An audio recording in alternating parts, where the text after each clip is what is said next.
Okay, so for problem 3, we're going to graph from negative pi to positive pi. And first thing I got down here is I found the period. I take 2 pi, divide it by that value in front of theta. 2 pi divided by 2 is pi. And we find key points each time we go 1/4 of the way within the period. So let's go ahead and set up our axis system here. I know that I'm going from pi to negative pi, or negative pi to pi. So that's easy enough here, and I know that my period, complete period, is pi, and I see key points each time I go 1/4 of the way within that period. So this is a pi over 4 plus pi over 4, 2 pi over 4, and then 3 pi over 4. So go in the opposite direction. We are going to have same values, just with negatives. And I see my amplitude is a negative 1/2, or it's a positive 1/2. We take the absolute value. So I'm gonna go up to 1 and down to 1 here.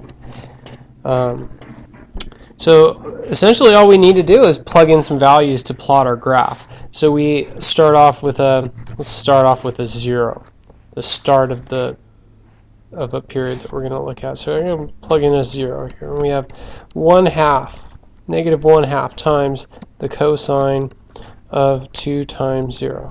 So that gives us negative 1/2 times the cosine of 0. What is the cosine of 0 equal to? X over r at 0 gives us a 1. So we have a negative 1/2 times a 1, which gives us negative 1/2. So at 0, we start off at negative 1/2. I know the start and the end of a period are the same thing, so I'm going to have another negative 1/2 right there. So from here, if we plug in pi over 4, what are we going to get when we plug in pi over 4? Plug in pi over 4, and we end up with a negative 1/2 times the cosine of pi over 2. So what is the cosine of pi over 2? X over r at pi over 2 gives us a 0. So we're going to go to 0 right here. All right, negative 1/2 times 0 is 0. So from here, we need to plug in pi over 2. What happens when we plug in pi over 2? Plug in pi over 2, and the 2's cross, and we're left with the cosine of pi. What's the cosine of pi? Negative 1. So negative 1/2 times negative 1 is a positive 1/2. So that gives me that point right there. So I can pretty much see that my graph needs to have a point here to complete the period. And prior to this point, I see that I'm going here. Prior to this point, I'm going to go at a maximum, and then an intercept, and then a minimum. So here is the graph drawn. Okay, let's move on to the next problem. So next problem, we're going to graph from negative 3 pi over 2 to pi over 2. And I started us off by finding the period, and period is pi. We take 2 pi, divide it by the value in front of theta, and we're finding key points each time we go 1/4 of our period, so pi over 4. The problem this time around is that we have a phase shift, and so we don't start off our key point at 0 this time around, because we have a phase shift horizontally. And so what we want to do is we want to figure out right now, where is this quantity? Where is 2 times theta plus pi equal to 0? And where is 2 times theta plus pi equal to 2 pi? If we can figure that out, then we can figure out a good start and end point for our period. That'll give us a nice key point to start and a nice key point to finish. So if we solve for theta here, we have theta equals negative pi over 2. So when I plug in negative pi over 2, I'm going to end up with 0. I'll be taking the cosine of 0 when I plug in negative pi over 2. Let's see, when I plug in when I plug in pi over 2, that's going to take me to 2 pi. So when I plug in pi over 2, that takes me to the cosine of 2 pi. All right, so let's go ahead and start setting up our axis system here. I know I need to go from negative 3 pi over 2 to pi over 2. And so I'm going to start off at pi over 2 here. I'm going to work my way backwards. I'm going to subtract pi over 4. So that's going to take me to pi over 4 here. Pi over 2 minus pi over 4 is pi over 4. That's like saying 90 minus 45 is equal to 45. So we subtract 45 again. It takes us to 0 there. Subtract 45 again. And that takes us to minus pi over 4. Subtract 45 again. Minus pi over 2. Subtract 45 again. And that takes us to minus 3 pi over 4. Subtract pi over 4 again, and that takes us to a minus pi. Subtract pi over 4 again, and that takes us to minus 5 pi over 4. Subtract again, that takes us all the way to minus 3 pi over 2. Wow. All right, so let's go ahead and erase a few things. Okay, it looks like we're ready to go here. We just need to plug in values to figure out what the heck is going on with our graph. So I'm going to start off by plugging in pi over 2. What happens when I plug in pi over 2? We all know that when we plug in pi over 2 into the theta spot, we're going to end up with 2 pi, right? So we have plug in. Pi over 2, that takes us to 2 pi. What is the cosine of 2 pi? Cosine of 2 pi is 1. So we have 1/2 times 1 minus 1. That's going to give us a negative 1/2. Negative 1/2. So I'm going to put a point right here. I know the start and the end of a period are the same thing, so I'm going to go ahead and put another point right here at negative 1/2. Okay, so let's plug in negative pi over 4 and see what happens. If I plug in negative pi over 4, what is going to happen? We have the cosine of 2 times pi over 4 is going to give me pi over 2. And then minus pi gives us what?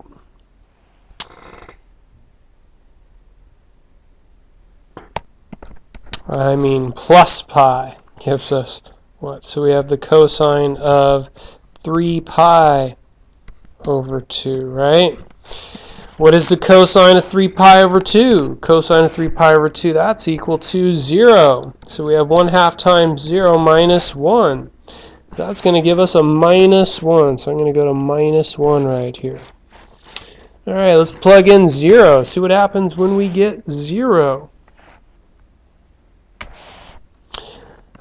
We plug in a 0. So we have a 0 in that spot. 2 times 0 is 0, and that gives us a pi there. All right, so what's the cosine of pi?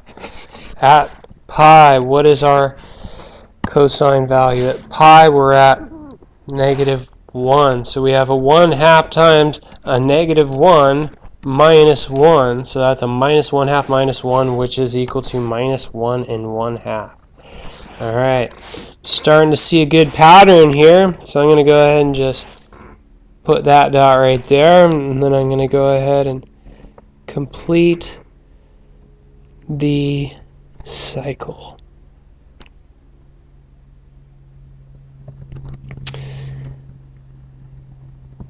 Okay.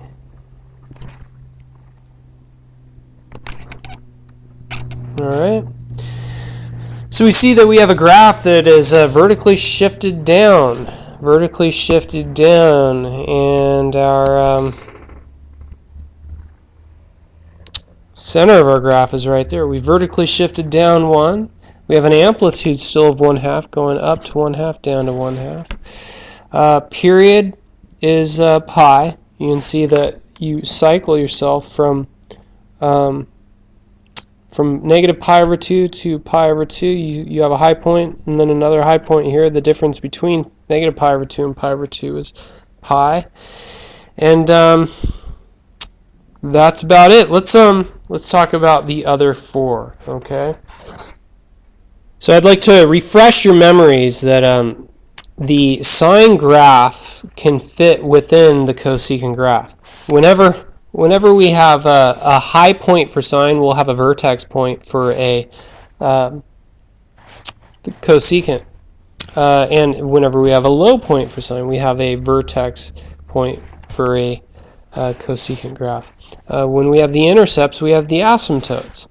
So right off the bat, if you notice here that 5 is exactly like problem number 1, you'd say, oh, well, I've already done all the work here, so that means that I'm going to have asymptotes here,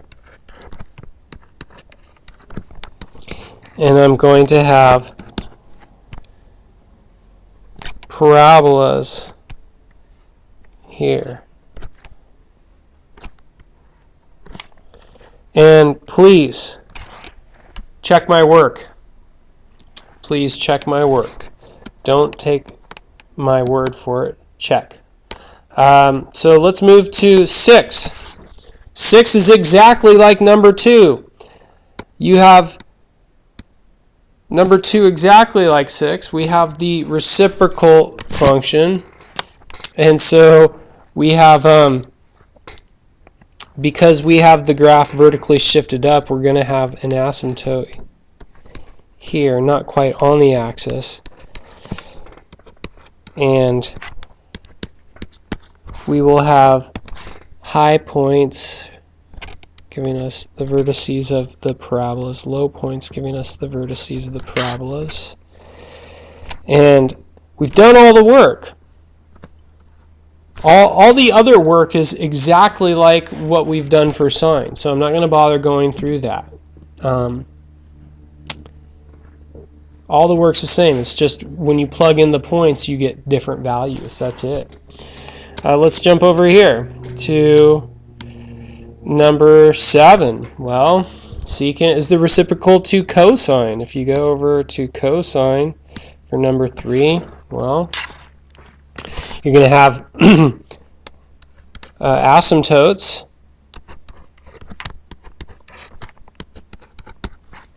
And then you're going to have parabolas that are bound by the asymptotes.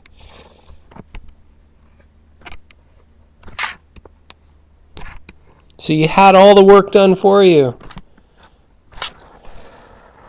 Okay, let's jump to number 8. Number 8, just like number 4, it's just the reciprocal function. So we jump to number 4 here, and we have asymptotes here, here, here, and here. And we have parabolas here, here.